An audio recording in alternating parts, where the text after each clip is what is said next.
সোমবার সন্ধ্যা থেকে মান্ডিতে 253.8 মিলিমিটার বৃষ্টিপাত হয়েছে। মঙ্গলবার সারা রাজ্যে মোট 11 বার মেঘ ভাঙা বৃষ্টি হয়েছে। এর বেশিরভাগই হয়েছে মান্ডি জেলায়। কোথাও কোথাও ধসও নেমেছে। একটানা বৃষ্টি এবং একের পর এক দুর্যোগে বিপর্যস্ত হয়ে পড়েছে স্বাভাবিক জীবনযাত্রা। বুধবারও কাংড়া, সোলান এবং সিরমৌর জেলায় ভারী থেকে অতি ভারী বৃষ্টির সতর্কতা রয়েছে। শনিবার বজ্রবিদ্যুৎ সহ ভারী থেকে অতি ভারী বৃষ্টির কমলা সতর্কতা জারি হয়েছে উনা, হামিরপুর, কাংড়া এবং মান্ডি জেলায়। ইতিমধ্যেই ভারী বৃষ্টির জেরে রাজ্যে 406টি রাস্তা বন্ধ হয়ে গিয়েছে, যার মধ্যে 248টি মান্ডি জেলায়। মান্ডি জুড়ে 994টি ট্রান্সফর্মার বিকল হয়ে গিয়েছে, ফলে বিস্তীর্ণ এলাকায় বিদ্যুৎ সংযোগ বিচ্ছিন্ন হয়ে গিয়েছে।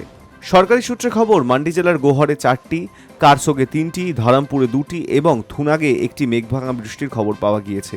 বাডা এবং তালওয়ারায় 2 জনের মৃত্যুর খবর পাওয়া গিয়েছে। কারসোগ এবং যোগিন্দারনগরের নেরিকোটলা থেকে 2 জনের মৃতদেহ উদ্ধার করা হয়েছে।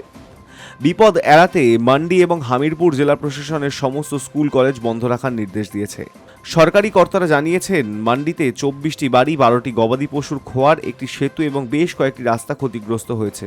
মৃত্যু হয়েছে 30টিরও বেশি গবাদি পশুর। এ বিষয়ে মান্ডির ডেপুটি কমিশনার অপূর্ব দেবগান বলেন, মেঘভাঙা বৃষ্টি এবং হরপাবানের জেরে জেলার বহু জায়গায় ব্যাপক ক্ষয়ক্ষতি হয়েছে।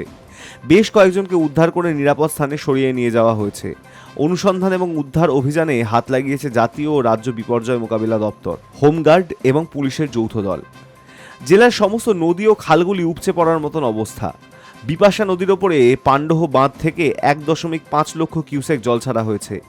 বন্ধ হয়ে গিয়েছে একাধিক রাস্তা, ফলে বিপাকে পড়েছেন পর্যটক ও সাধারণ যাত্রীরা। রাজ্যের মুখ্যমন্ত্রী সুখবিন্দর সিং সুখু জানিয়েছেন, 20 জুন রাজ্যে বর্ষা প্রবেশের পর থেকে এখনও পর্যন্ত হিমাচল প্রদেশে 500 কোটি টাকার ক্ষয়ক্ষতি হয়েছে। তিনি আরও বলেন, 2-3 বছরে মেঘভাঙা বৃষ্টির ঘটনা বৃদ্ধি পেয়েছে, যা অত্যন্ত উদ্বেগজনক। এর নেপথ্যের কারণও পর্যালোচনা করে দেখা হচ্ছে। Hi news network.